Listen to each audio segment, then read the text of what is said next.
Hi, Dan. Thanks so much for coming on the podcast. I finally got you on Know Your Shifts.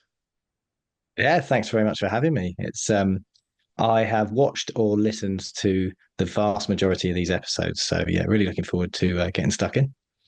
Well, I'm going to have to ask you the first question, as always. What's the hardest change you've been through? This is that moment where I feign shock that you've asked that, but given that I've already given away that I've listened to all the episodes, I knew it was coming, so I did. Yeah, I did have a good think about it. So I've got three major changes I think that I've been through in my personal life and my professional career as well. I think the if you took it in chronological order, the first would be when I built up and then sold my first company, a sports tour operator.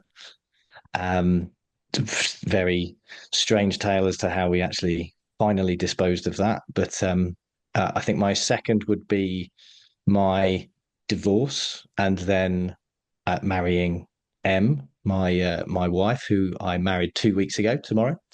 And then I would say the last one is my trip to India. Now I know that a lot of people go to India and find themselves. Um, I was in India at a very different time in my life than I thought I would be, and I was there working with uni lodgers. Um, and it just was the most enlightening place that I could ever have possibly found myself at that time. And it then led to me setting up Good Management Group, my ESG consultancy, and ultimately also my consultancy, Student Housing Consultancy. So yeah, it's up to you how you want to take that. You can take it chronological order, or you can dive into the juicy gossip straight away. It's entirely up to you. Well, I was thinking, like, do I ask which one was really the hardest? Or, I mean, we'll get Yeah. into certainly the professional stuff. So maybe I know from that which was perhaps the hardest.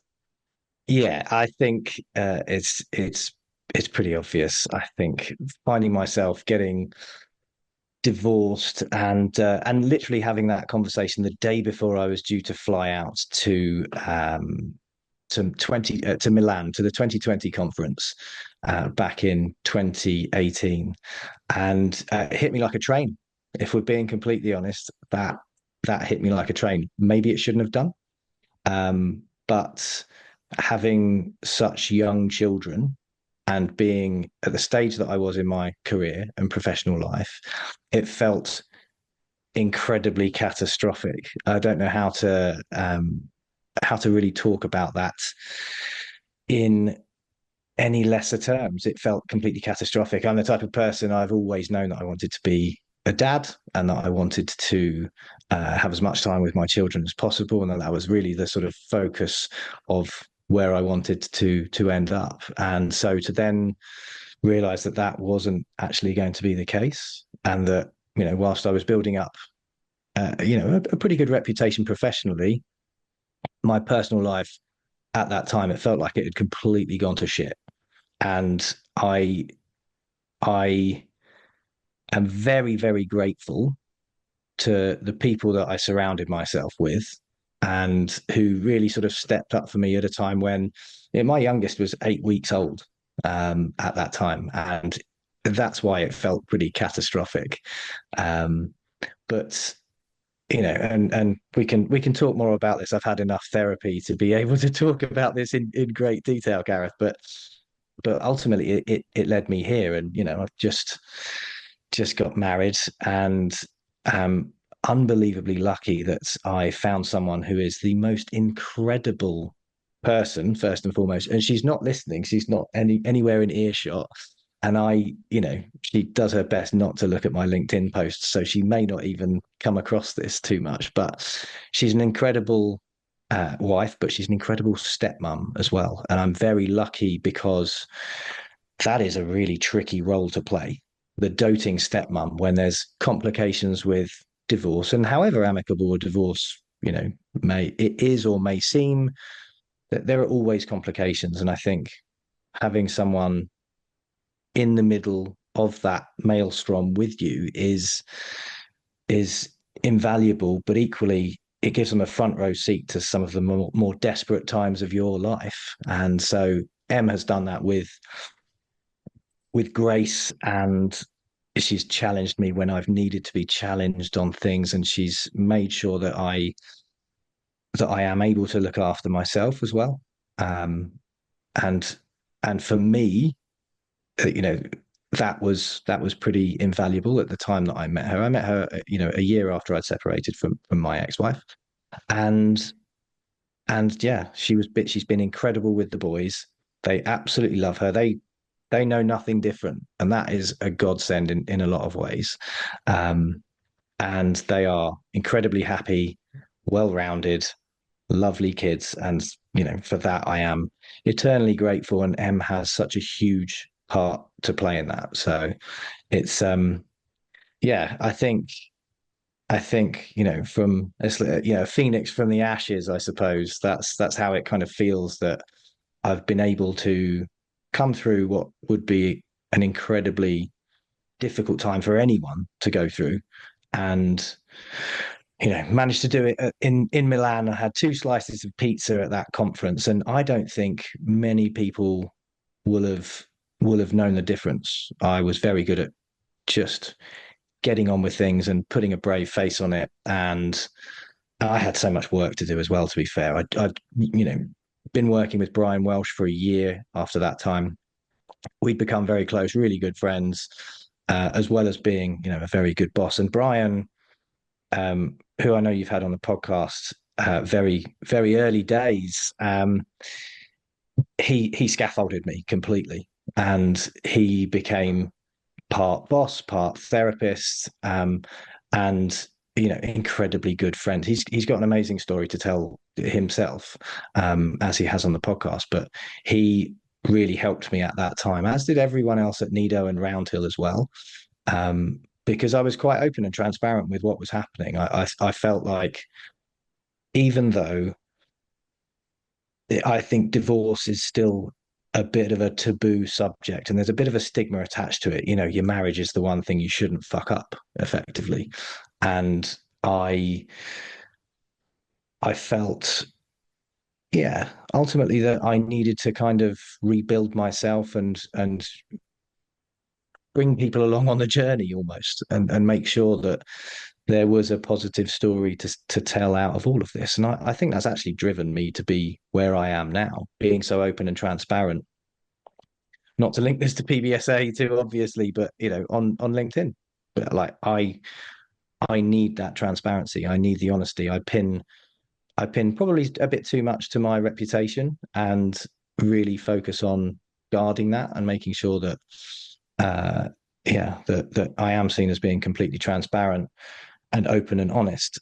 Um, but yeah, I was very lucky in that time that I had someone like Brian, who was able to know when to be the CEO of Nido, and also when to be an incredibly good friend and support. And various other people too, who know who they are, really helped me to get through that period, which was just yeah. It's funny to look back on that.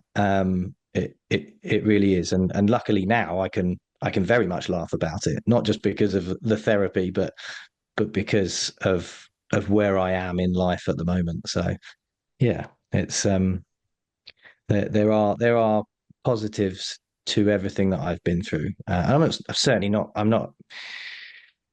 a hippie. I'm not saying that everything happens for a reason or anything like that. I just think that, yeah, I came out of what is a really testing time, um, in the best possible shape that I could. And that was a large part down to who I surrounded myself with, and my friends and family, and mum and dad in particular as well.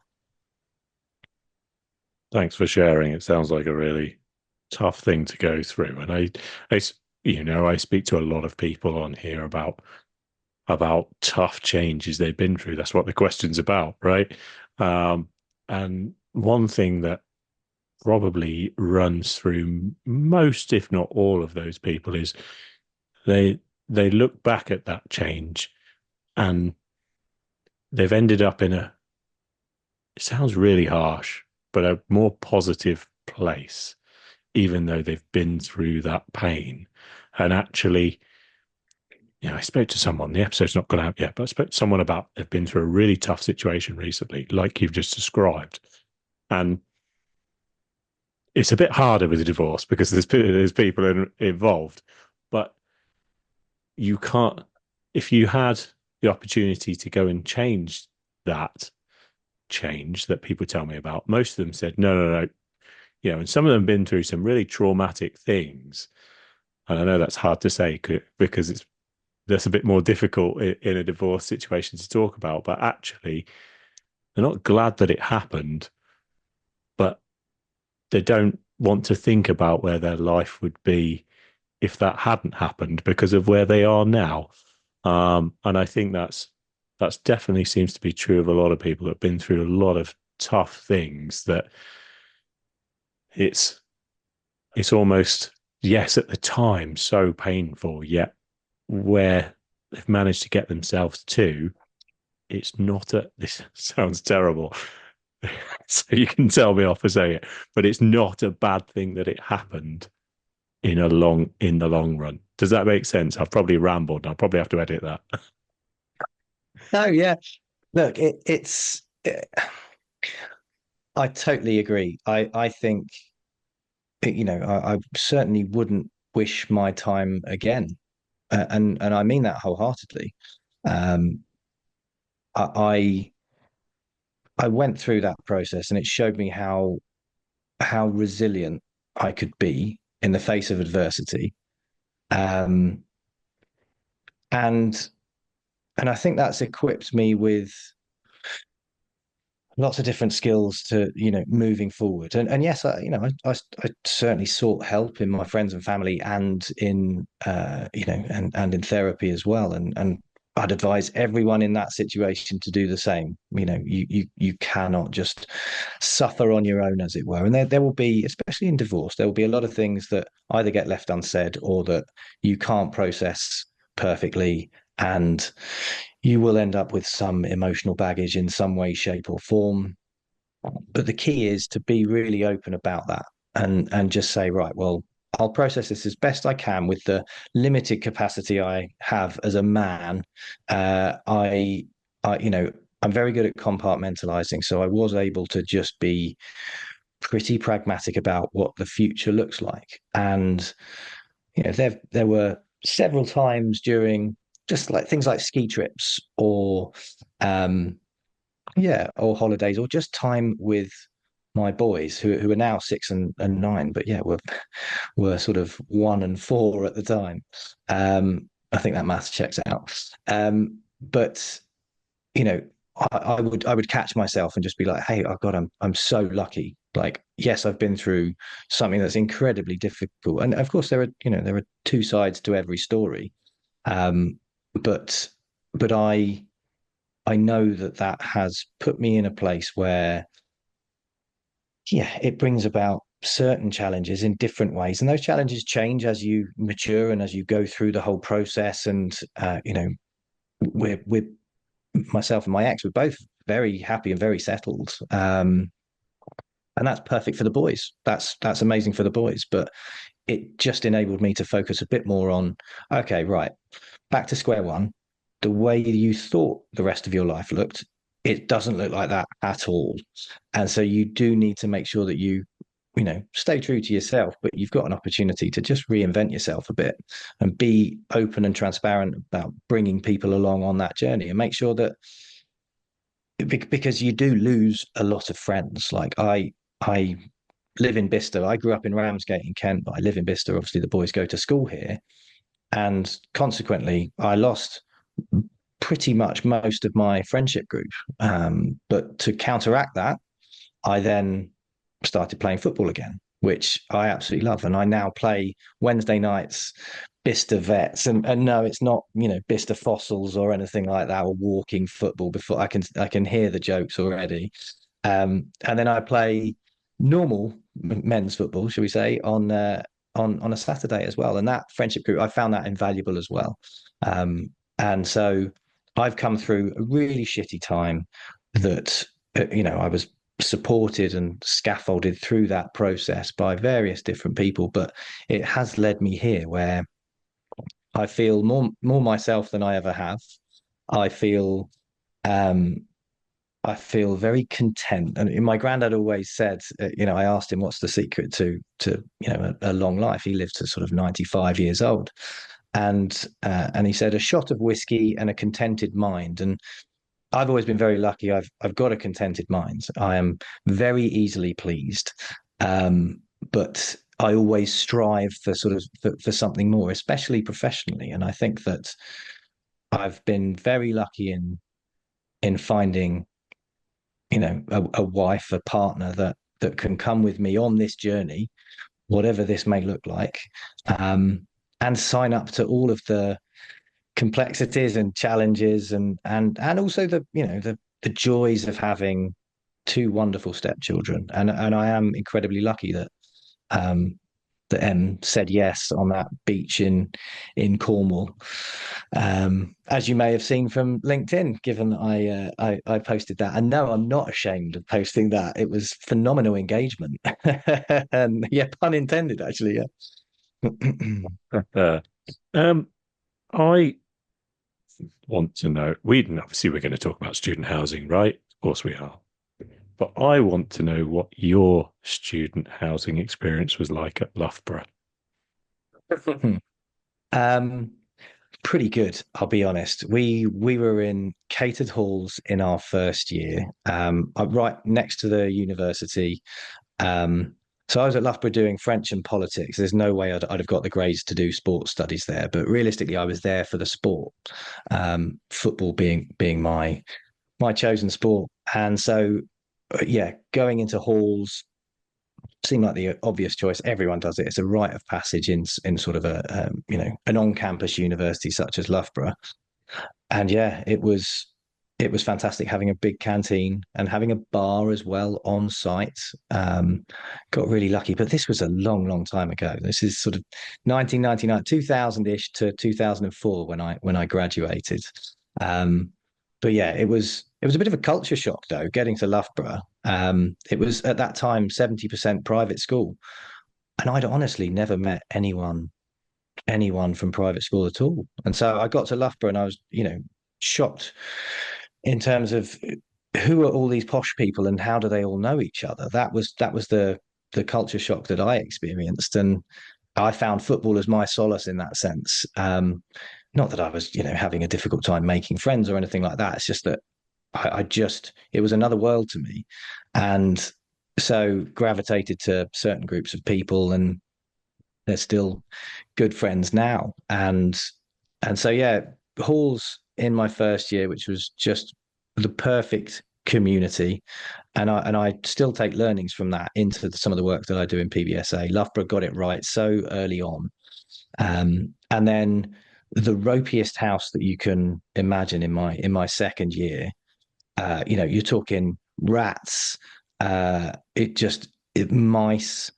We had foxes constantly ripping up the bins and mold and damp, and it was your classic HMO in Paget Street, and and it was just some Victorian terrace house that was again dirt cheap. I can't remember what I paid for it. I'm gutted, and I really need to go back and ask my parents what we paid for it. But yeah, it was horrendous. And then my third year was spent in France.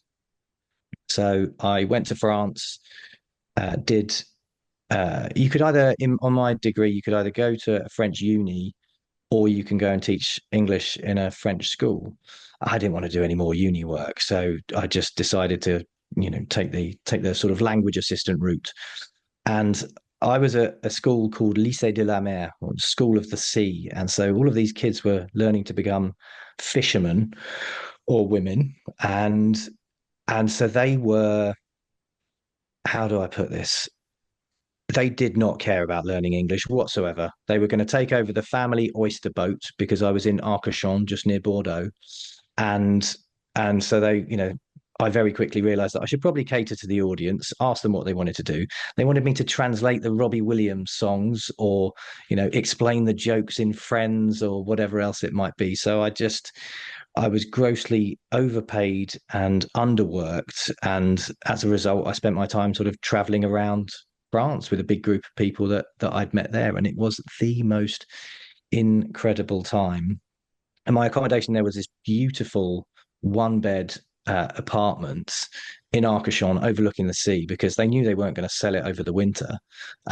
So I took it off their hands at an absolute steal. And I remember it was 220 euros a month.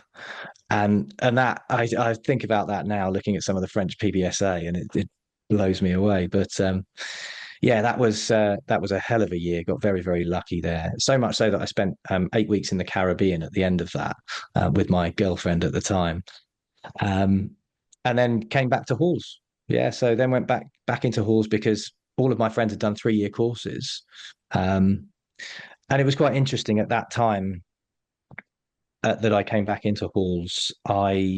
I knew that I would probably be okay with regards to getting a decent degree. I was always looking for a 2-1, of course, everyone is, but most of my grades were around the sort of high 2-2 mark. And there were 4 of us that started the course in the first year, and 2 of us did a year abroad.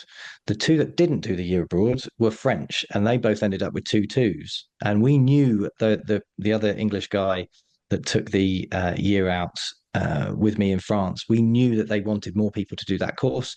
We thought we'd be a bit of a shoe-in for a 2-1. Sure enough, they gave me a 2-1 with a 58.3. So I got very lucky. It doesn't say that on my CV, so we may have to cut that. But anyway, it was very lucky. But yeah, my time at Loughborough was incredible. I can't speak highly enough of that as a university and the friends I made, the community that Loughborough creates. And I constantly look for that in the universities I work with, but also the halls too, that real sense of belonging. I think that's what Loughborough brings. It's funny, isn't it? I spoke to, well, it's gone out now. I spoke to Sam Bailey Watts, and he talked as well about University of Nottingham and Loughborough, Nottingham, universities I know really well from my student days. Not that I studied at them, but obviously I'd spent quite a time on both campuses, and and I can kind of see what he means and what you mean in terms of there was that, I spoke to a friend recently. Well, no, it wasn't recently, but I spoke to him not so long ago. Yeah, and he did go to a private school and then went to Loughborough, and he said it had that campus collegiate feel about it. It was like it, don't know how they did it, but it made everybody feel really welcome. Doesn't matter what background you came from, even though they're prestigious universities, that they had this way in the halls and everything around it of making you feel like you were part of something. So yeah, I can definitely that's definitely a running theme, I think. Um, and then after that, you decided I'm not going to go and get a job. I'm going to start a business, which is one of the changes eventually that you talked about at the start. Yeah, so my parents were both teachers and very risk averse. But I'd seen what teaching had also done to them. They both took early retirement, and the job had changed so drastically from them being teachers, loving teaching children, and they were phenomenal teachers. And all of the teachers that work with them and the pupils that we see when I'm out in Broadstairs walking with them, whenever Em and I and the boys are back there, um, just the pupils that come up to them and say, "Oh, Mr. Smith or Mrs. Smith, you were amazing," and that must be so lovely for them to hear. And they were incredible teachers, but yeah, very risk averse. And I think I was looking originally when I was at Loughborough at fast stream civil service, doing French and politics. Couldn't well be a French politician. So I was thinking, what's the next logical step? And and then I looked at the fast stream civil service graduate scheme kind of thing, and I just thought, I'm going to end up posted around the world. If you're working for the Foreign and Commonwealth Office, for example, I'd end up posted around the world. Wouldn't stay in one place for too long, and I think it would be pretty disruptive. As exciting as it would be, and and flirted with the likes of thinking about MI6 and, oh, wouldn't I make a great spy? And no, I'd make a terrible spy because I'd want to tell everybody exactly what was going on and what I was doing. Um, but I just thought, well, okay, when do you get the opportunity to do what you really love? I love sport and I love travel. And so it just occurred to me in my third year in France, why don't I start a sports travel company? So a friend of mine that I'd met in France, he was a rugby guy, a phenomenal rugby player. He was playing for Po at the time, which is a sort of top like Premiership rugby team. And and I was playing football for Arcachon. We just pooled resources, and he invited some of his rugby teammates out to Po and Biarritz and Bayonne, and organised a couple of rugby friendlies. And so his whole team flew out, put them up in hotels. We organised everything for them. Sam was the rep. We had, great meals laid on, and it was a blast. It was so much fun that I got back in my final year and I just knew that's what I wanted to do in some way, shape, or form. So, got my degree out of the way. And then I worked part time at a local college with children with special needs, but primarily behavioral needs. Which sounds very noble. I took that job. My mum was a special needs coordinator in for my dad's school. Actually, he was also my primary school head teacher, which is, an interesting thing in itself. But and yeah, so it sounds like a noble endeavor until you get there and realize that what's actually going to happen is that they're going to probably try and set fire to your eyebrows with a flamethrower that they've created out of a can of Lynx Africa and a lighter. And that happened on more than one occasion, but I did that for sort of 20 hours a week. And then um, I was writing the business plan, getting the funding, applying for grants, speaking to HSBC, learning everything from the ground up about how to run and launch a business. And my business partner was working full time up in Manchester and chipping in as and when necessary. So creating the brand and getting the websites up and running, that was all down to me. And setting up the partnerships with other international sports agents and whatever. And I made it all up as I went along. I made sure we were insured to the hilt and that we were completely compliant. And and then we just got to work. And I spent the next 8 years traveling the world, watching and playing sports. And it was just absolutely incredible. I found myself in Brazil, Singapore, all over Europe, literally every country in Europe. We ended up taking the Russian rugby team on tour when they turned up with suitcases full of cash to pay at the hotel, and the same with the Georgian rugby team as well. To be fair, we looked after teams in the Rugby World Cup. We took, a lot of teams all over the place. But the primary reason we sort of set that up was we wanted to show teams that wouldn't ordinarily think that they could tour, that they could go abroad. So we specialized in trips under 100 quid to Belgium or Netherlands. Get on a coach, 2 nights in a slightly ropey hostel, admittedly, and then a couple of football fixtures, and then come home with hopefully a load of stories that you can regale when you get back. And that was that was great. It didn't earn a huge amount of money, and then try doing that around 2007, 2008 with the financial crisis. We had to pivot the business somewhat to focus on private schools, and look at doing those trips to South Africa, Barbados, Australia, New Zealand, wherever else, the big ticket tours, which put you in a whole different sort of risk category, should we say. It was just an absolutely incredible time. I was so pleased to have made that industry my home, sports travel, and we were kind of pioneering as well. We were helping to sort of really push boundaries within the industry, and we launched the Ice Cricket World Cup. So you would go to Tallinn in Estonia and play cricket in a six-a-side format on a frozen lake or in an old Soviet missile factory that had been converted into two ice rinks. I have no idea how I came up with that, but it just felt like it was the right idea at the time. I think I saw a clip or something on YouTube, as it might have been then. But yeah, it was an absolute blast, and I don't regret a second of it. Like the way you said you didn't join the Foreign Office because you didn't want to get posted all around the world, and then started a business doing I exactly know, that. but at least I could come home. I think that was the key thing. It was, I would come home after 2 weeks at the most, but normally it was just a long weekend. And we ended up with a great team of reps as well, so that we didn't have to actually go on all of the tours, but we could just put ourselves on the freebies to Brazil or whatever else it might be. It was, and we could pick and choose, but that was, yeah, it was fantastic. And we ended up with a team of 6 people in the end, and a load of sort of part-time reps as well.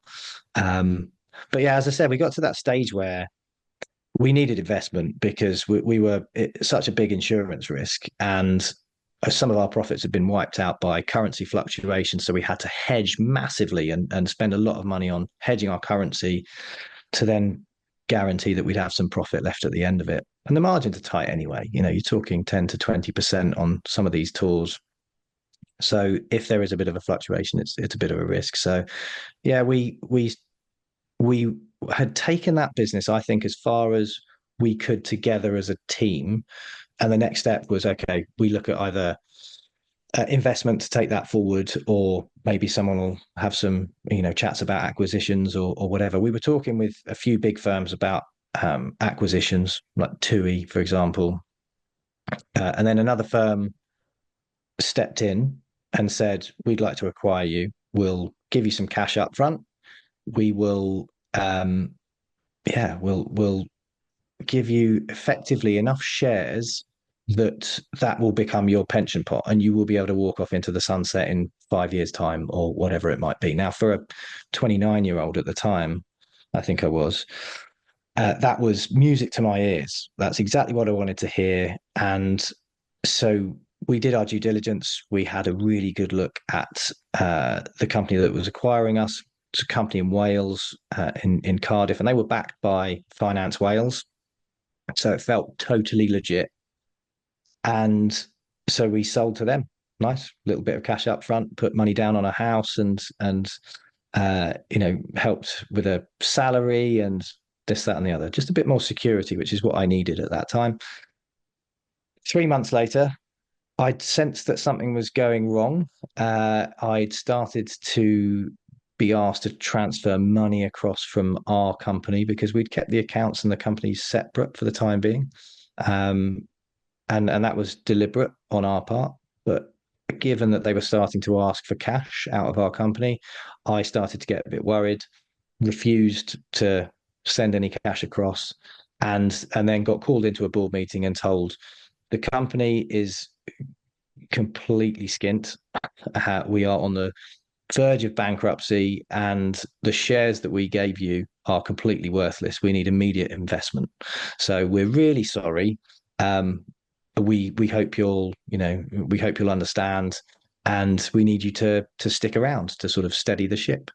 And I think they thought we'd just roll over and have our bellies tickled, to be completely honest. And I stood up in the meeting, uh, and very calmly told them what I thought of them, and just said, look, we're obviously going to sue you, because everything you've shown us is clearly wrong, is clearly false, and we'd done our due diligence, so that there was something amiss there.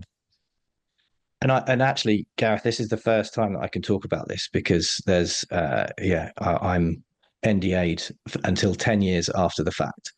So yeah, this is an exclusive almost, although it's not something that I'm particularly proud of. But I'm always happy to talk about it. And so yeah, we sued them, and us suing them meant they couldn't get the immediate investment that they need. And this was a big firm; they were turning over about 9 million at the time, which we thought was going to be our cash cow moving forward. And yeah, so the fact that we were suing them meant they couldn't get investment, and so they released the company back to us. That's all we were suing for. We were just saying we want to keep the cash you've given us, and we'd like our company back, please. and I'd ring fenced all the money from the customers. I'd made sure that no one was going to lose a penny on our side so that we could hold our heads high with all of our clients and our suppliers. So we were covered, and we just carried on trading. And once we'd taken the company back, but that was a period of actually about 6 months. And it was, again, another sign that actually I deal quite well in stressful times or, a lot of ambiguity, and I'm fairly resilient to that. My business partner Sam just said, I'm checking out. I'm not going to be able to deal with this. I need you to crack on and just find us the best resolution. And so as soon as we took the company back, I put the company back on the market, and we sold for cash to Halsbury Travel, who they were the largest school tour operator in the UK, and they bolted us on as a sports tour operator. And we found a happy home for our staff and all of our clients. So yeah, it was, yeah, like I said, that was a period of about 6 months. But again, it's helped to kind of make me realize that I love being an entrepreneur. I love business. I can go through, a lot of tumultuous times and hopefully come out the other side smelling of roses, but that's certainly not always the case. It's funny you say that, that sounds like really hard time. And, I think you said you're 29. That is still pretty young in relative terms. I look at myself at 29, God. Yeah, the first thing you said after you said that was, I love being an entrepreneur, having gone through such an incredibly tough time. So I wonder what it is within you that makes you love that chaos, particularly as you said, your parents are quite risk averse. Yeah, this is it's a really interesting point. In terms of being an entrepreneur, I love the control that you have over what you do, what you spend your time on, and that the buck stops with you. A bit like now, if I don't work, then that's on me. If I don't prioritize a particular client report, or I miss a deadline or whatever, that's on me. And so I do like that element of control.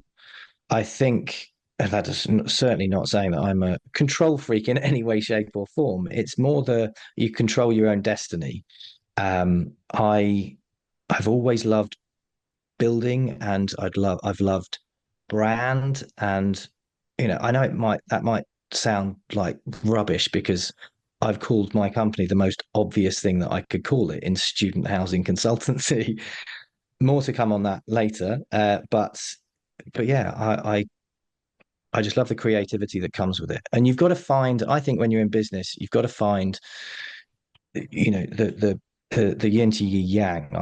I have always been very lucky that I've gone into business with really detail oriented people who are very diligent and hold me to account to a certain extent. And by that, I mean, I am creative. I can get carried away with ideas. I'm very much an ideas person, very similar to my brother in that way. And so I think having a good business partner where it's equal, 50-50, really makes a big difference. And so my parents, yes, teachers, risk averse. Um, I think that, and it's not that they live vicariously through me or my brother, because they look at us. My brother has his own cricket coaching company, incredibly entrepreneurial, very creative. Um, Honestly, one of the best cricket coaches in the UK, I would say, and has made that his career and passion, and has done incredibly well out of it. My parents look at both of us, and they're just incredulous with the fact that, two teachers would produce two, entrepreneurs, I suppose. And yeah, I think there's just something ingrained in you. You're either set up for it or not. Your mindset either works well when you have nothing and you've got to build it into something, and your character can either stand up to that or it can't. And you know, I think that there is a lot to be said for being employed. I've done that, and actually, had a look at a role recently that was put across my desk. But and that again, it would have to be that big ticket, the sort of Nathan Goddard type role, where you're definitely going to swan off into the sunset and be on the board at Somerset Cricket Club after 3 to 5 years of pretty hard work. But yeah, I love being my own boss. I love being creative, and I love doing. I operate very well with no boss, and I think that's one of the key things that has driven me to where I am today. And you went into gin. Talk to me about that. Yeah, so I had an earn out clause at Halsbury Travel, so had to work for them for a certain period of time to sort of integrate the teams and whatnot. And and so did that for about 18 months or so. And then a recruitment consultant called me up and said, I've got a role for you. It's a sort of tourist attraction. And at the time I was like, hey, I'm in sports travel, that's what I'm keen on. And she was like, no, you'll be really suited for the role. And I'm a sucker for flattery, as most men are. But I just thought, yeah, all right, I'll go and entertain this, have a look at it. So I turned up to this derelict mill, beautiful old mill from sort of the originally the 1700s, um, in the middle of Hampshire, near Basingstoke, which was about an hour from my house. And it was Bacardi building the Bombay Sapphire gin distillery. And it just felt like the most incredible project. And I didn't really care what the role was. I just knew I wanted to be part of it in some way, shape, or form. So I went in there as head of sales, marketing, and events. And effectively, they were pulling together a distillery so that they could make every single drop of Bombay Sapphire because it was previously distilled up north. And also a visitor attraction so that they could showcase that to bartenders first and foremost and make sure that the on trade was very focused on Bombay Sapphire, and also to the general public. And they didn't have a clue how to do that. And I didn't tell them that I didn't have a clue how to do that. I just thought I'll make it up as I go along. And so I went and met the team there and loved it. Thomas Heatherwick, who designed the Olympic Cauldron and the London buses, designed two beautiful glass houses that just flow out of the one of the still houses. And it just seemed like I could really have an impact. And also, I think I probably took it because I thought this will be really interesting. It's very different to what I've done previously, and I feel like I'm done with that. I felt a bit jaded by the sale process and also by the earn out process as well. I probably, I stuck around for a bit too long. I think after selling the company, because once you've sold it, you're kind of done. It doesn't matter what anyone says about how you that you still own it and it's still your baby. It's not. You've given it to someone else, and I think that's where I stuck around a bit too long. So yeah, I took that. I took the distillery and effectively helped to create the visitor center there and built it into an events business. Worked very closely with a brand team. I didn't have any corporate experience at the time, really. Everything I'd known since uni, I'd created myself. The culture at work that we had, the culture I then implemented at Halsbury Travel. And so learning how to navigate the complex politics of your global brand team who have got specific ideas about what colors they need, everything, and this, that, and the other. And obviously the local community as well, really sort of fitting into there. And that was again just making sure that I was transparent, open, and honest, and I professed to them all. I didn't have all the answers, whether it was the licensing authority with us talking about the fact that we're in the middle of nowhere and people are going to have to drive to a gin distillery to then probably have a drink in the bar and then go. We had so many hurdles to overcome, but we did it, and it was absolutely incredible. I was there the other day actually, and yeah, it was amazing revisiting it and seeing a lot of old faces who have stuck around there. And then you correct me if I'm wrong. This is when, following that, your PBSA journey starts. It did, and doesn't everyone say, "Oh, I fell into student accommodation," and that's exactly what happened to me. again, got a call from a recruitment consultant who wouldn't tell me actually what the industry was. She just said, "Ah, it's hospitality. I'm not going to tell you any more. Go to this address at this time." And I'd done 2 years at Bombay Sapphire at that time. I'd taken it from derelict site for over 1 year um, to steady state operations with 100,000 people coming through the door. In the second year, building up the events business, and I felt like I was done. I didn't really want to commute that much at that time, so went along to this address in London, which was actually Nido, West Hampstead, and which is now IQ West Hampstead, and met the MD at the time, and he really got me up for the role. Was really sort of inspirational, creative, very different to anyone that I'd worked with before, and that industry that was unbeknownst to me was student accommodation, and I didn't even know it was an industry. Honest to God. And so that was late 2015 that I did that. So I think a lot of people think I've been in the industry for donkey's years, but actually it's less than 10 years.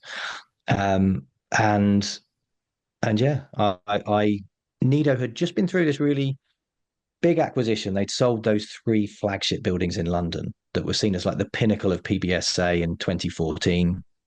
Some of the team had stayed with Greystar, who had bought the properties from Roundhill, and some of them had stayed with Nido, and they looked utterly demoralized. If I'm being honest, they were putting a brave face on it, but I could just see that it's not that they wanted to be with Greystar. They'd all chosen to stay with Roundhill and Nido in the promise of something better coming along, but that had taken a long time to come, and so I I was was kind of at brought on board. yeah, sorry, I was at Greystar at the time. I remember it was like Yeah. Christmas Eve or something that deal went through, right? I seem to remember it anyway. I'm sure it was like Christmas Eve that went through, and it was that was a bit of a shock.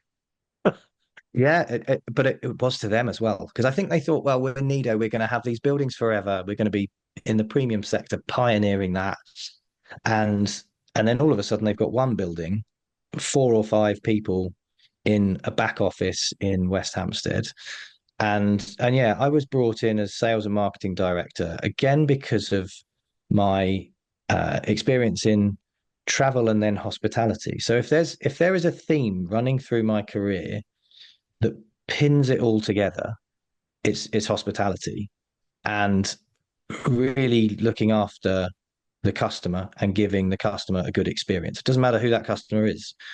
Is it, a PE teacher, or is it a pupil going on a sports tour, or is it someone who wants a good weekend at a gin distillery or a cocktail masterclass, or is it a student looking for their home for the next year or so? That is the theme that really runs through each of my roles, um, and I've just had to kind of find my way through to exactly where I want to be by, again, being very open, making it all up as I go along.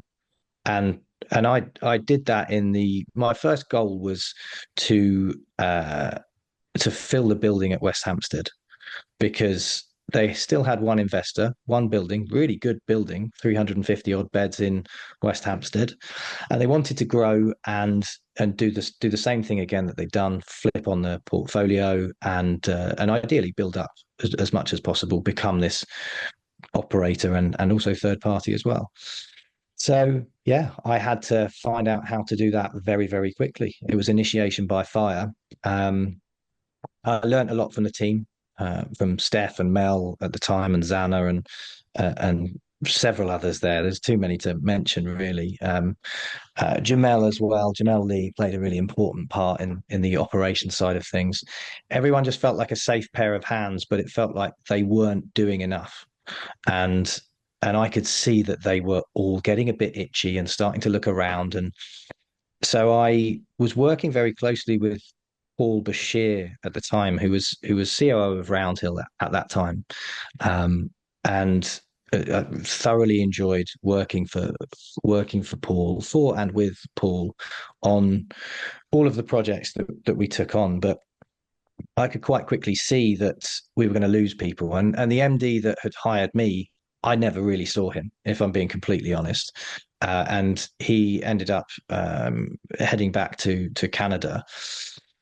And so we had a big power void, to be completely honest. I was sort of, sitting on this asset. We'd managed to fill it, and I was pretty excited by that because, we'd been, it hadn't actually been that easy. We weren't sort of shooting fish in a barrel there. The rents were quite high, and we were really sort of pushing it.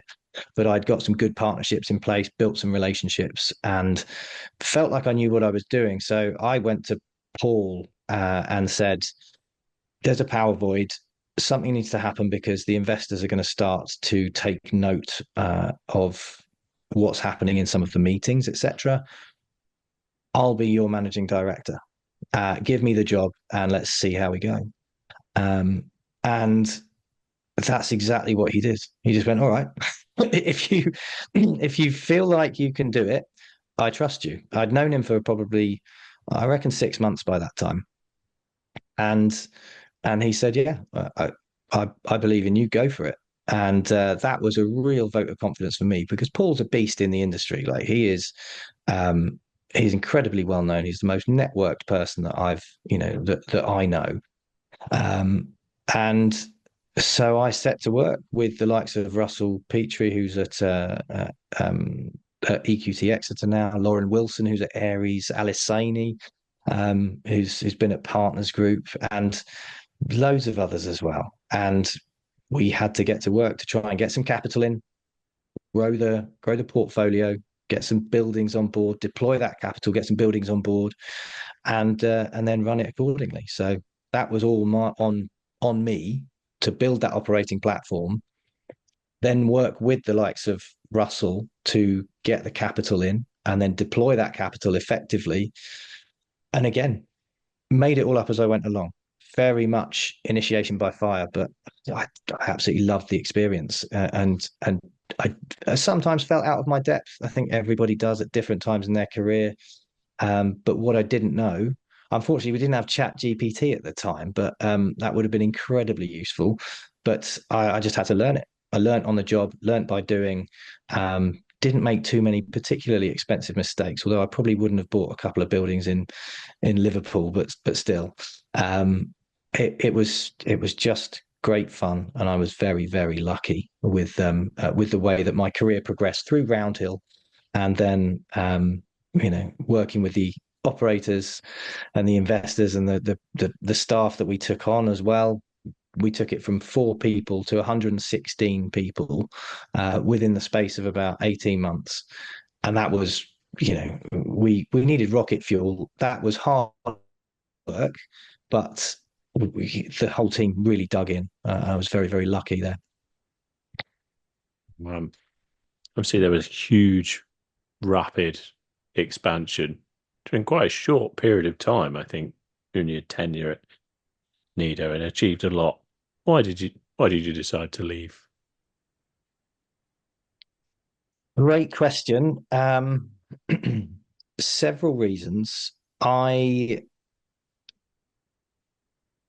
wasn't Yeah, several reasons. I don't know about the priority order of these. It just felt like the timing culminated pretty perfectly. So I'd seen the importance of marketplaces and what they were doing in terms of filling beds. And I could see from the travel industry that, marketplaces were going to be a big thing for the industry. I knew that was going to follow. So I struck up a relationship with uni lodgers in particular, and effectively got Roundhill to take just a sort of advisory share in uni lodgers, free share, no money exchanged hands, but it was in return for some board advisory and a couple of other bits.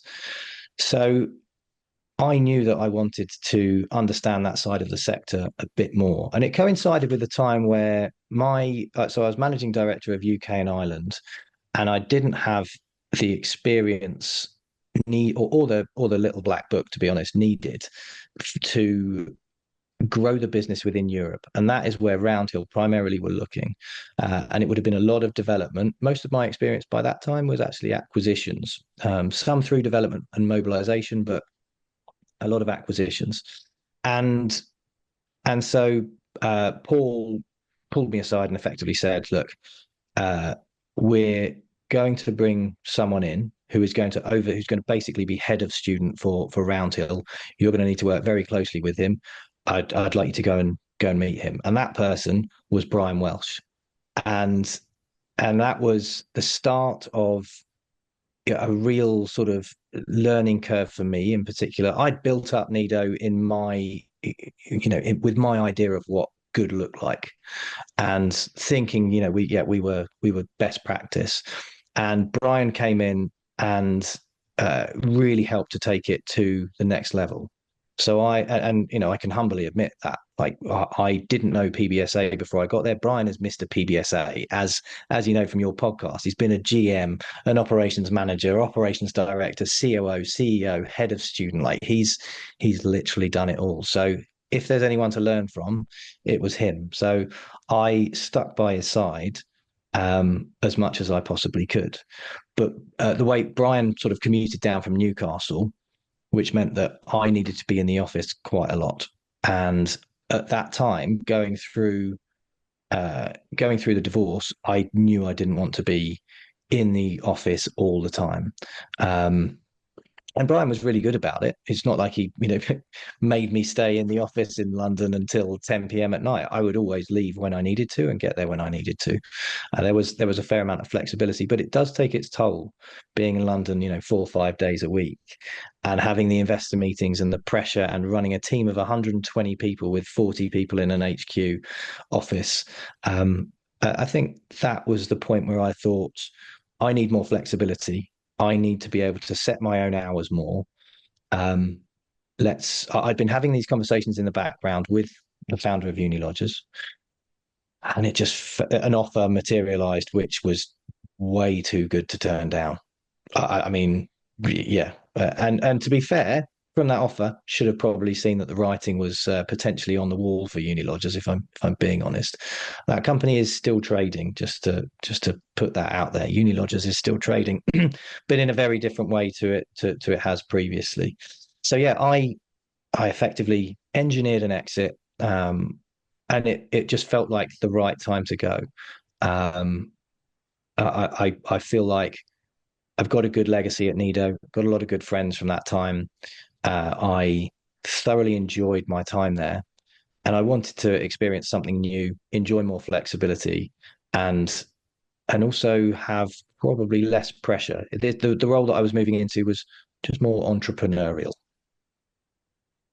So then you joined Uni Lodges, which is which I really want to find out about, given your uh, how should we say, podcast appearances talking about marketplaces on your own podcast recently.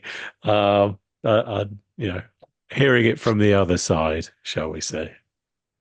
Well, I've a bit like David Seymour. I've now seen the ins and the outs of it. So I've been an operator through and through.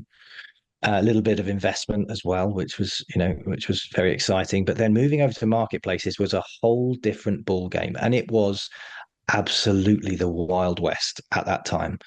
When you look at student.com raising $70 million, and Unilodgers were just in the process of raising some money, and I was brought on board to help to close that deal.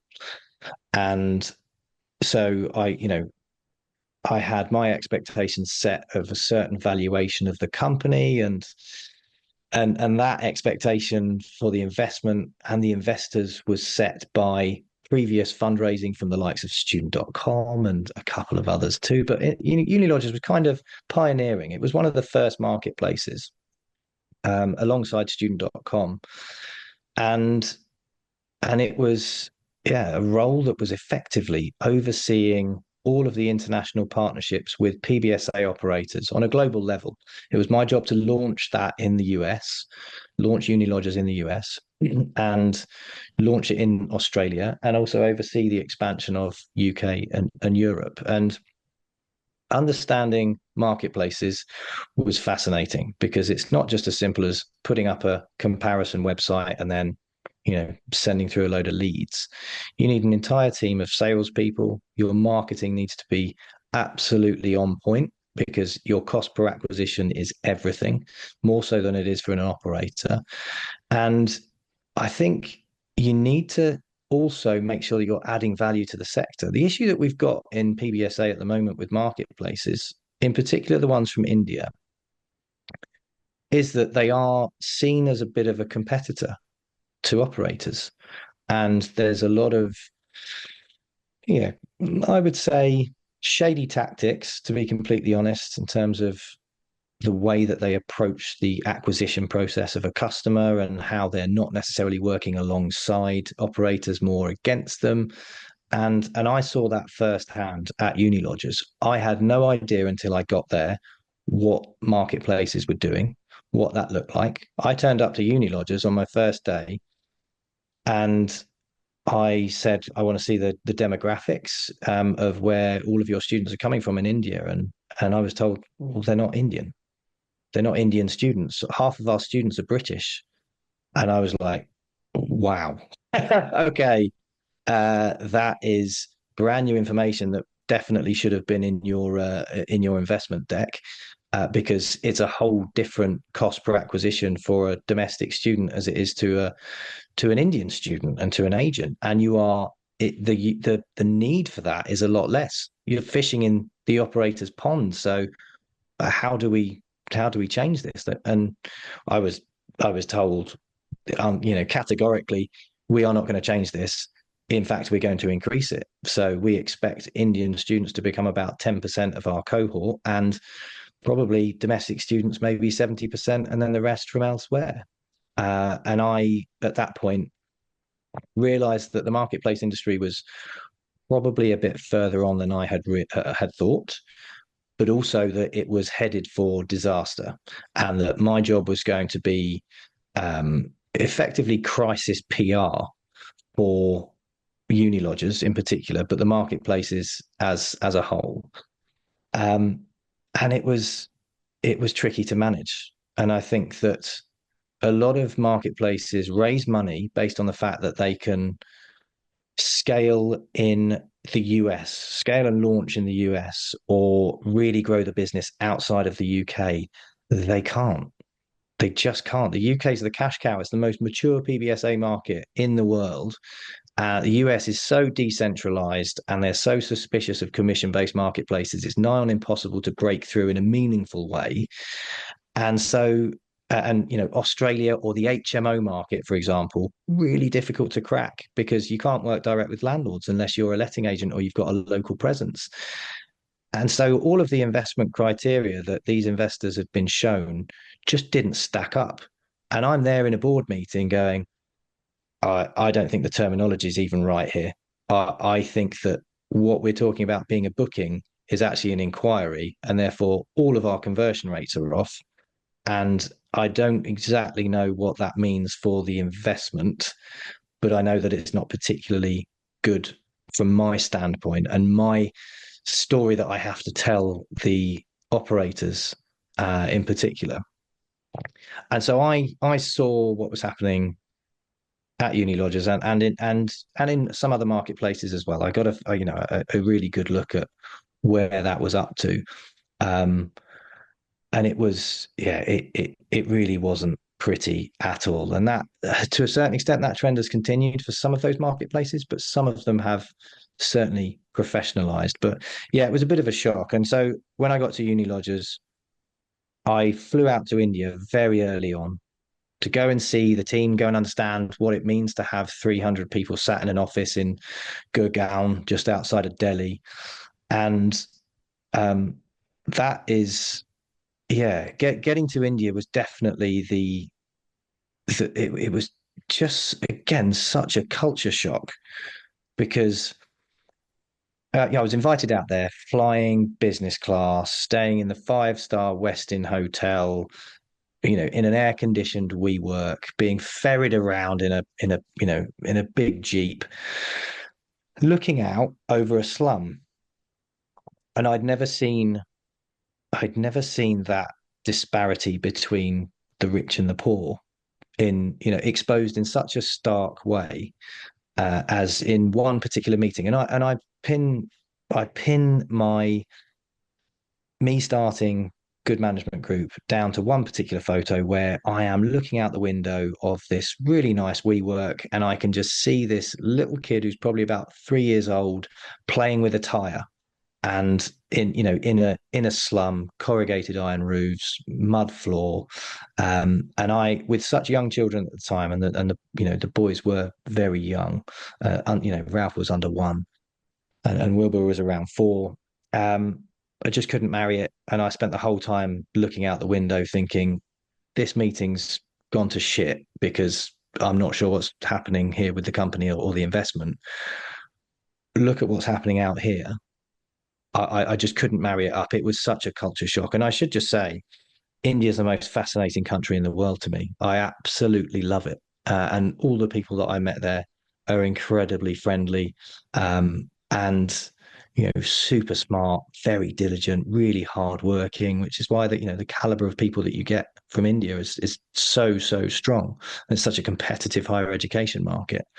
And there are pockets of beauty everywhere, but there are also, you know, it is just the most confusing place to be when all you're used to is Western civilization, and you can see children living under tarpaulin or on an underpass or playing in a rubbish dump or whatever it might be. And that sounds, you know, it's really difficult for me to talk about that without sounding like I want to try and be the great white hope or whatever it might be. That I don't think India needs saving. I think it's an incredible place, but I do think that it's such a shock that it shocked me into doing something that wasn't just giving money to charity or just working for a charity.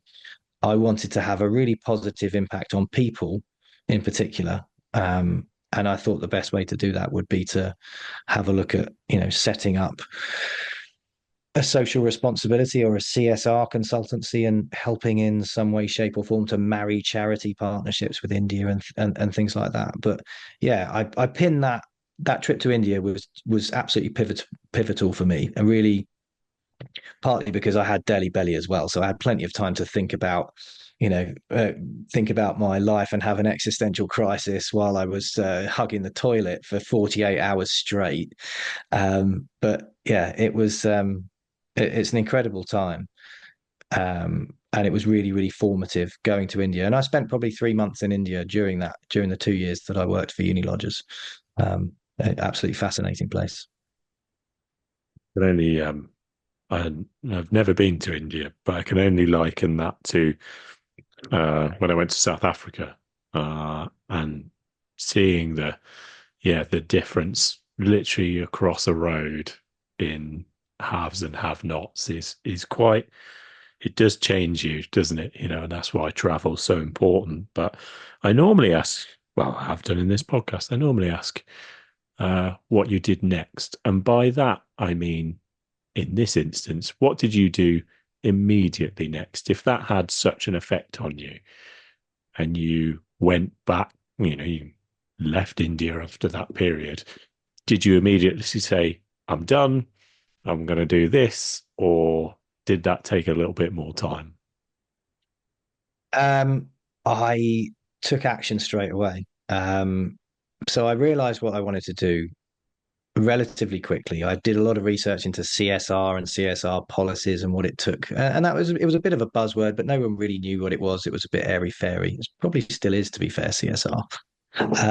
And I just set up a company, created a logo on the spot while I had Delhi Belly out there, because I had plenty of time on my hands, and I set up a website and just put that online, csrmanagement.org. It's still going now. Don't look at it because it's I haven't updated it in a long time. Everyone's going to look at it now, right?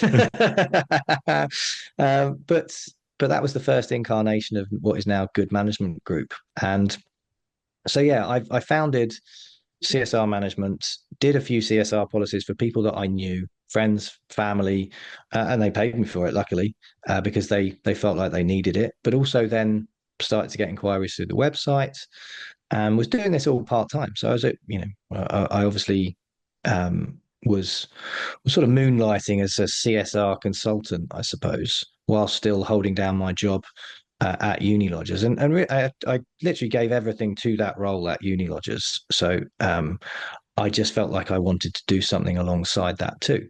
So with CSR management, I took it as far as I could. Again, I'm sure that I could have got more inquiries in, done a bit more marketing, but there was a big gap missing, and that was the environmental side of things.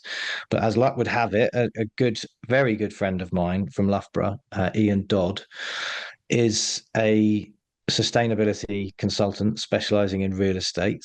He is, effectively an environmental scientist, has all of the qualifications you would expect, is an ISO lead auditor and various other certifications he's audited for as well. There was no one better to look to sort of get some advice from. We had a long lunch. Next thing I know, we've merged our consultancies. We're 50-50 partners in Good Management Group. And again, it's on me to get that ready, set up the brand, get the website launched, and start to think about the product offering. And that's what we did. I created the products. I found the niches that we needed to get into. Ian did the consultancy work. We now have various different consultants depending on what the work is that we use at different times. And we look after the ESG strategy for about 25,000 PBSA and BTR beds across the UK. And we're effectively an outsourced ESG department. So rather than hiring your ESG manager or director or doing all the legwork yourself, we do it. And it's a fraction of the cost that it would be hiring someone. That's not to say that you don't need an ESG manager. When you get to a certain threshold, probably about 20,000 beds, you're definitely going to need an ESG manager. But we can definitely fill those gaps for a lot of different firms. And we walked into a contract once we got the website up and running. We walked into a massive contract with CBRE, and that wasn't through my network. That was just through them finding us on the website, then finding out that I've worked in student accommodation and that Ian's worked on various things with Lend Lease, or he's worked on the Olympics, or we just were the perfect double act, as me and my old business partner Sam were as well in sports travel, where he was the credibility and I was the salesman. And that's typically how I work in most of my business relationships, to be honest. But that it just worked perfectly. And so we found ourselves positioned really nicely to help cut through all the bullshit that exists around ESG for real estate. And that's gone from strength to strength in terms of the consultancy. We're working on a piece of software as well that will take all the data. Every consultant wants their own bit of software, don't they? But we will be taking all of the ESG data that you could possibly need and pulling it into all of those key reports, but not just giving you the reports so that you've got some pretty charts. We'll give you actions out the back of it, and we can help you take those actions automatically and literally automate end to end, you needing a light bulb through to getting that light bulb, the procurement channel, etc. So that's something that will be coming to market at some point. We'll be going out for investment for that.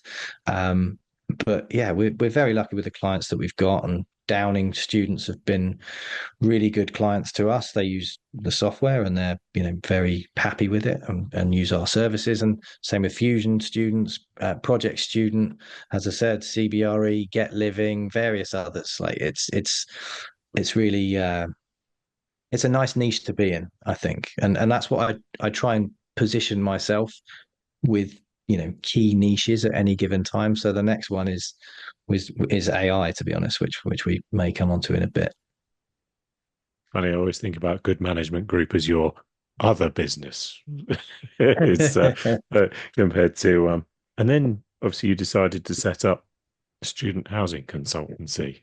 So talk to me about the setup of that. Decided to set up is probably not how I would I would say that happened, Gareth. I Lockdown hit, and COVID threw everything up in the air. And for whatever challenges Uni Lodgers had at that time with, the focus of the business and where it was headed,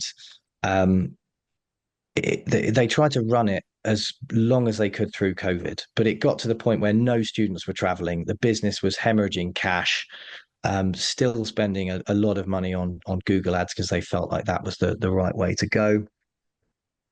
And so I was called into a meeting that basically said, we can't afford to pay you this month. There's no students traveling. We can't afford to pay any of the senior team. So there were about 10 of us that were in this, company of about 300 or so people, where every single staff member had their wages cut to 50%, but the senior team were told, we've got nothing for you this month. I'm really sorry. And I think they hoped. I know the focus was, oh, can you stick around for a bit? We think this will be 3 months and then everything will be fine. I could not take that risk. I really couldn't. And got a mortgage to pay, and just thought, right, I'm going to take matters into my own hands. I've been asked to do consultancy in the past. I'd already built up a bit of a LinkedIn following. I actually don't. That's a bit more accidental, I suppose.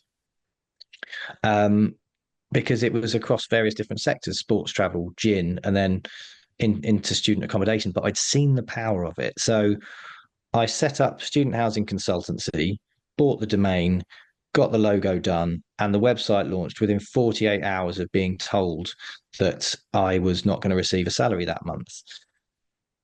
Literally 48 hours after that, after the weekend, I had posted on LinkedIn, here's my new consultancy. I'm looking for work. And I got a call from a Canadian marketplace called dorms.com, specializing in, sort of small, youth hostels effectively. They own a lot of European youth hostel websites, and they wanted to get into student accommodation. And I just walked into a contract that saw me do at least 3 days a week work. And that was it. That was for a 12-month contract. So rare that you would be able to do that, to walk into that kind of contract. But I was positioned really nicely between operators and marketplaces, and I knew my worth. And so got really lucky. I'm still very grateful to Chris at dorms.com for taking a punt on me. And that allowed me to carry on running the good management group and building up the ESG side of the business, work on dorms.com and the various other bits of client work that I was able to bring in as well to fill the other sort of 2 days a week. And it then got to the stage where there were so many different projects coming in and so many different retained clients that I was able to let dorms.com go as a retained client. And next thing I know, I'm working with Partners Group or Savills Investment Management or various other pretty big investment firms. We've done bits with KKR and Union Property Services and just lots of different firms, some of whom I can't mention. And that is effectively how I started the business. And it's still just me. I am Student Housing Consultancy effectively, but I work with so many different consultants in the industry that effectively at any given time there's probably three people or so, sometimes four, working on projects with me. And it's so varied. Um, and I look back at that time where it was like, right, you've got no money coming in this month. Okay, right. Oh, shit, what do I do to get to that stage where so quickly where I've got money coming in with 12-month contracts and those continual 12-month contracts and then projects coming up as well. I do realize quite how lucky I am, because it's not that easy to be a consultant and to continue being a consultant on your own terms. But it's given me complete flexibility to pick the boys up when I want, drop the boys off whenever I need to at school or whatever. And I'm very lucky that Em does, a large share of that as well. And she's got good flexibility with her work too. But it's just allowed me to build up a profile for myself as well.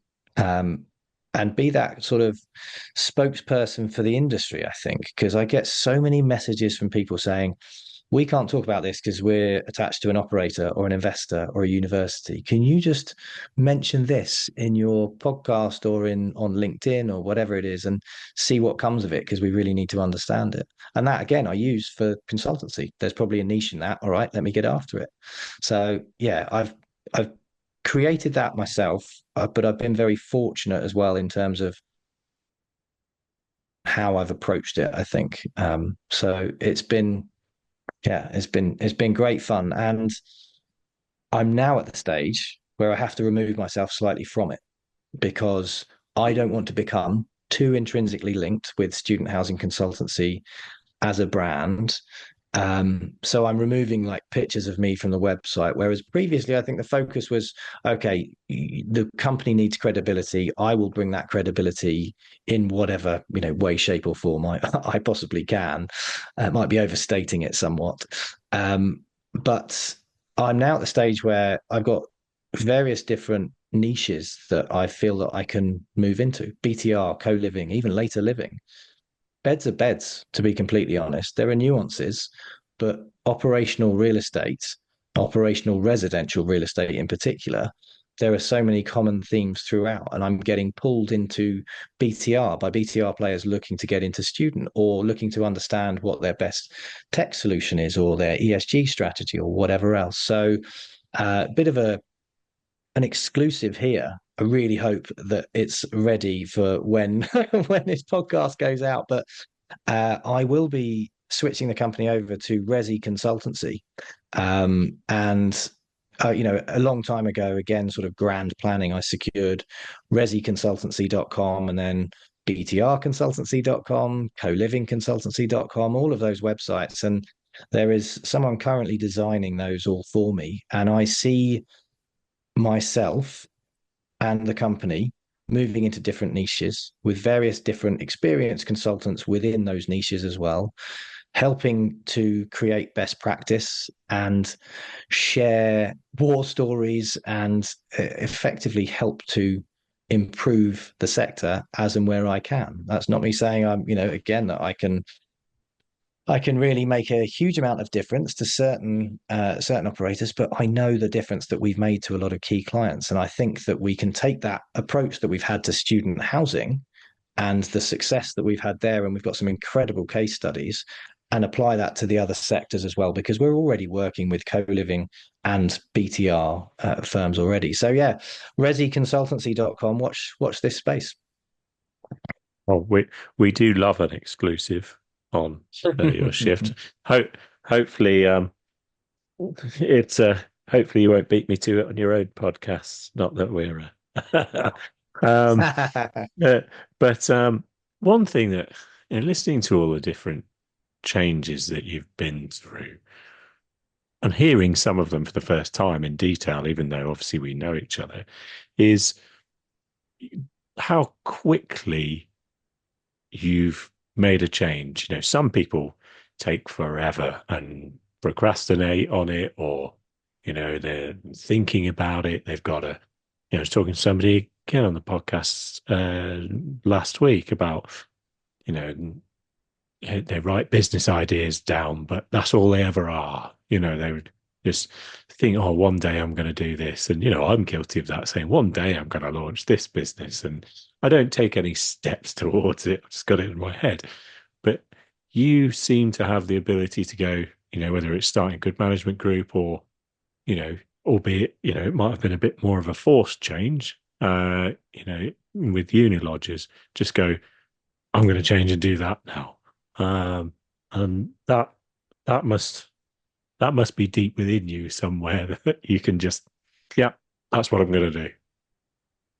Look, I think a lot of it is that I feel like I thrive in ambiguity. Um, I can take nothing and build it into something, and I love to learn by doing, and that is the real strength of an entrepreneur, to be honest with you. Because you can get great CEOs, but they're not necessarily entrepreneurs. And I think being a true entrepreneur, being creative, and bringing something to life, I find that really thrilling. That's absolutely my passion. Um, so I'm very resilient. I've had to be very resilient, certainly in my personal life over the last 6 years or so.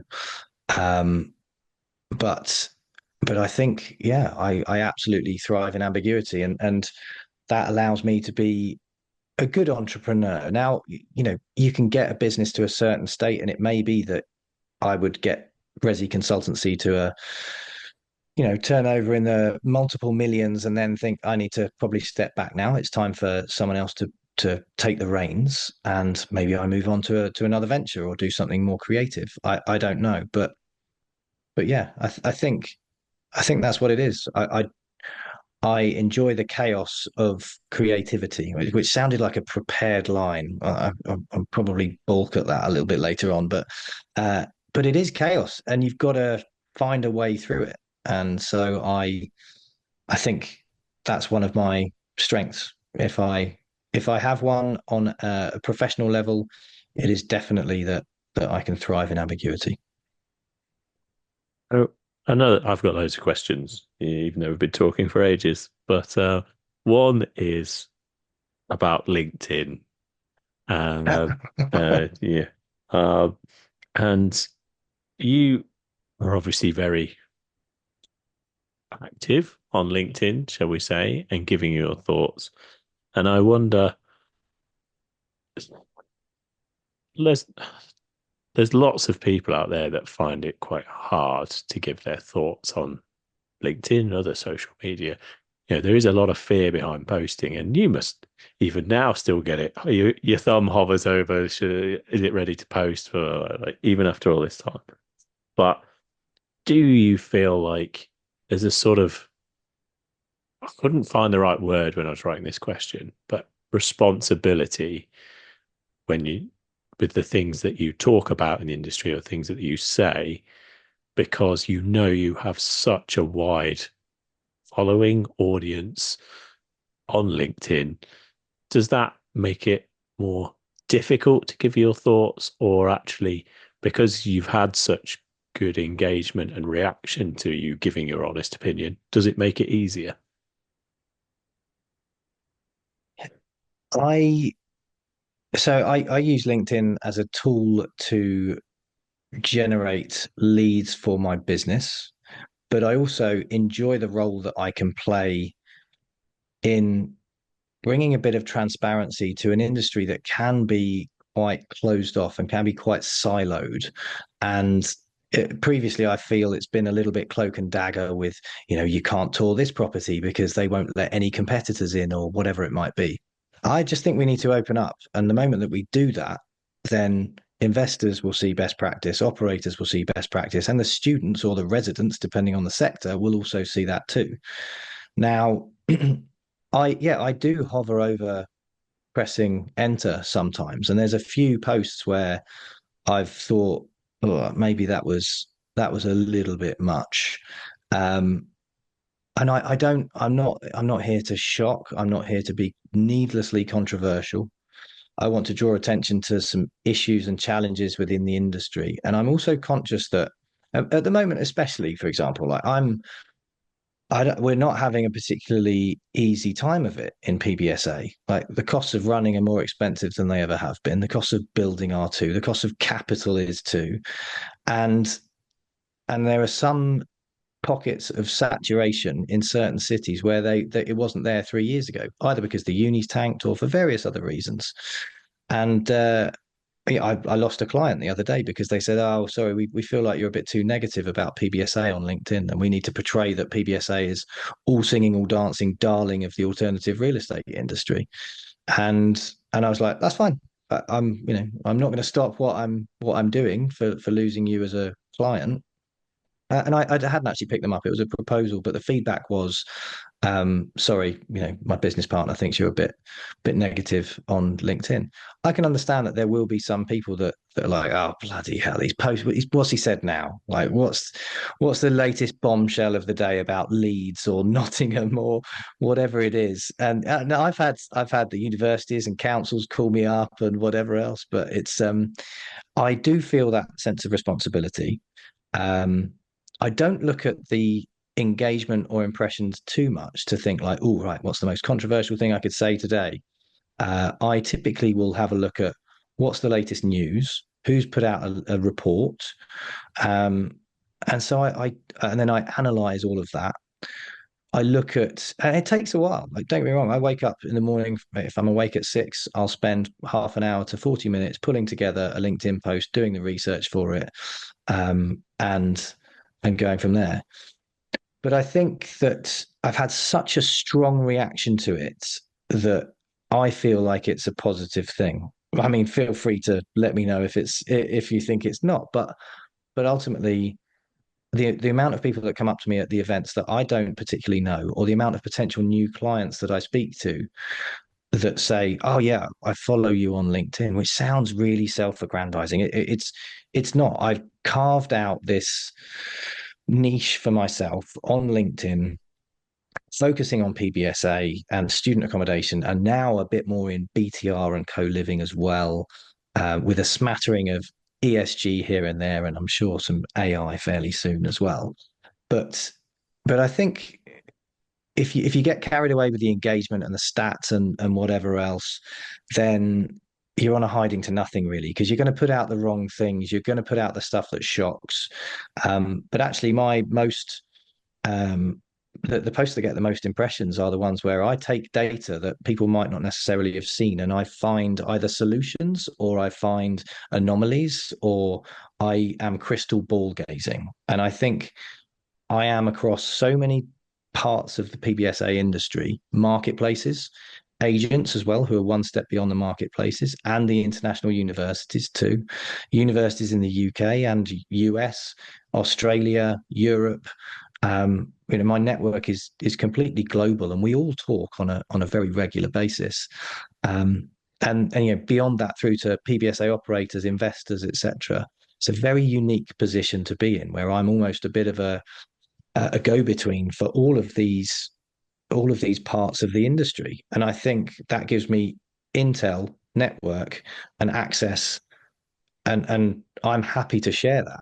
Like, obviously, if someone doesn't want me to share something, or I think it's going to be too controversial, I won't do it. But I've only ever pulled down one post, and that was actually more recently at the behest of a very high profile PBSA leader, and it wasn't particularly controversial, to be completely honest. But I'm not here to be needlessly controversial, so I tend to not worry too much, and I mostly, I stick by my guns, to be completely honest, because I'm not trying to, like I said, not trying to be needlessly controversial. I want to add value to the sector, and I think I do that as a consultant, and I'd like to think I do that on LinkedIn and on Housed as well.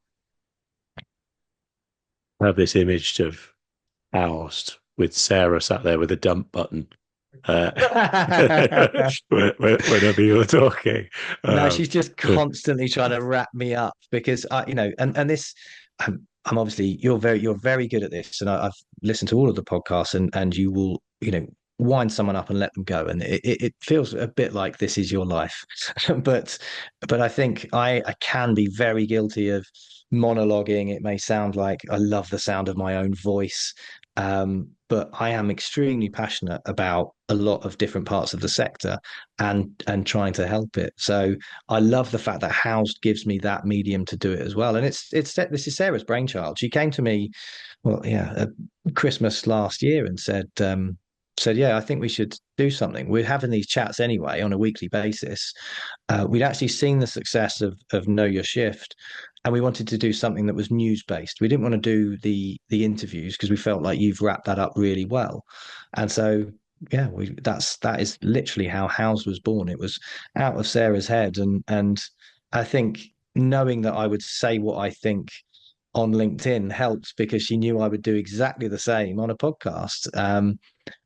Again, I think hopefully we've got the balance just right, and we're again really enjoying that work. And it I say work, it's sponsored now. We actually get paid to do it, which is quite something. So yeah, very grateful for that. But I'll be honest, you were the inspiration behind it, because we saw the success that you'd had, and the fact that so many people were talking about it in the industry. Oh, did you see the one with Brian Welsh or Kevin or whoever else? It's certainly down to you as well.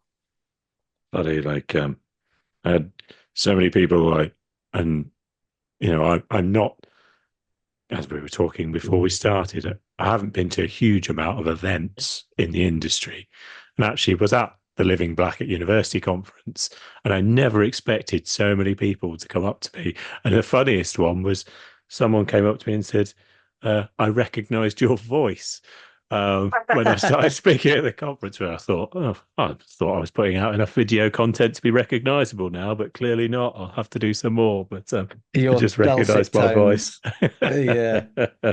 um, that's led me nicely onto the quick fire round questions now. So, Ooh. um, I'm not quick prepped for these at all. quick fire, Dan. Remember? Yeah, sure. I'm only joking. If you could No, change, you're not. if you could change one thing about the world, what would it be? Oh God, yes, I do remember these questions from pretty much everyone else. Look, I think what I'm trying to do with Good Management Group is change that disparity between the rich and the poor. And I'm not talking about adding VAT to private school fees. I'm talking about the real disparity in India, but also in so many other countries and also in the UK as well. So I think a more equal society is what would be fairer. That doesn't make me a communist or a socialist or anything along those lines. So don't tar me with a lefty brush, but yeah, I would say social equality. And what advice would you give to someone who wants to change direction but doesn't know where to start?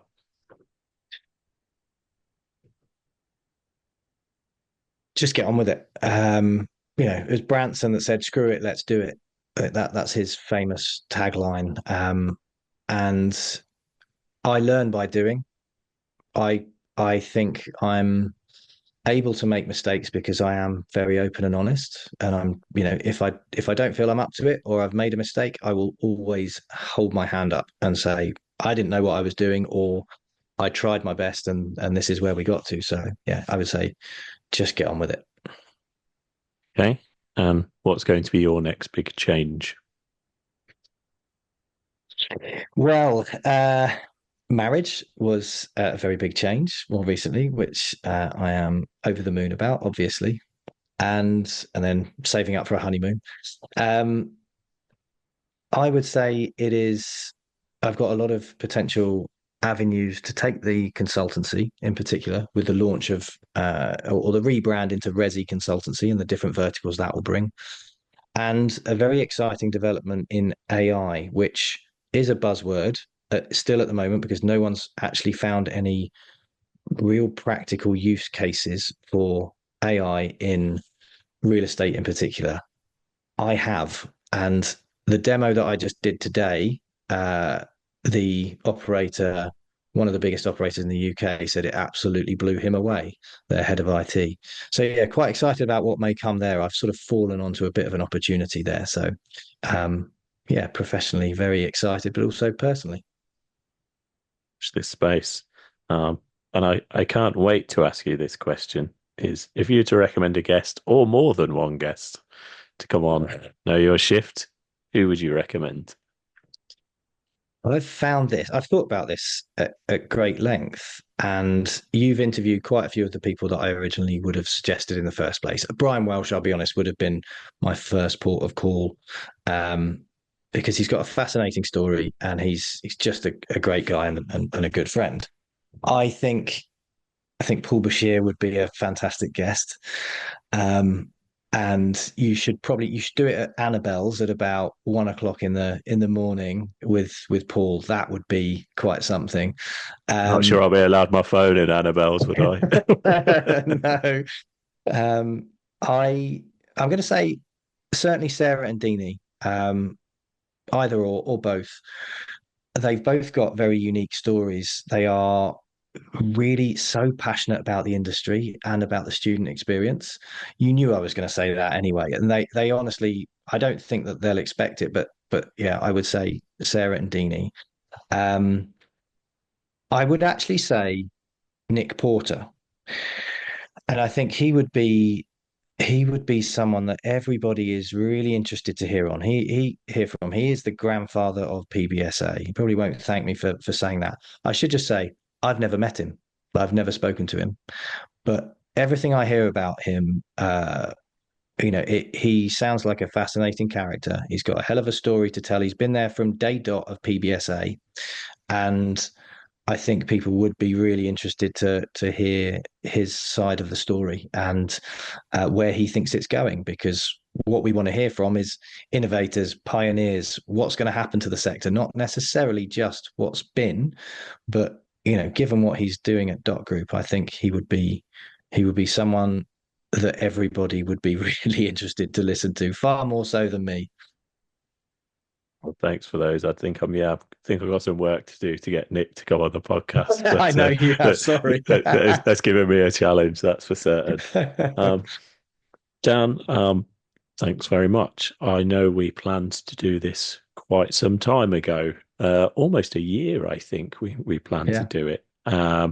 And I was conscious when writing the questions and thinking about how to speak to you in terms of you share so much about your life and what your work or already with lots of people, but I like to think we managed to uncover some more in the last nearly 2 hours. I think we've been speaking, um, I hope so. and I think everybody's really excited to see what happens with obviously changing to Resi consultancy and also the AI that you've been teasing us with throughout the podcast. But I definitely think that people resonate with you talking because you do just talk like we're having a conversation. We're not in the same room now, but I feel like that when I read your LinkedIn posts, I feel like I'm just listening to you talk, and I think it's having a real great effect on the sector. So thank you for that, and thank you for giving me your time tonight. That's really generous, and means a lot. And likewise, everybody that I know and talk about Know Your Shift to absolutely loves it. So it's a real public service that you're doing here. And thanks very much for having me on.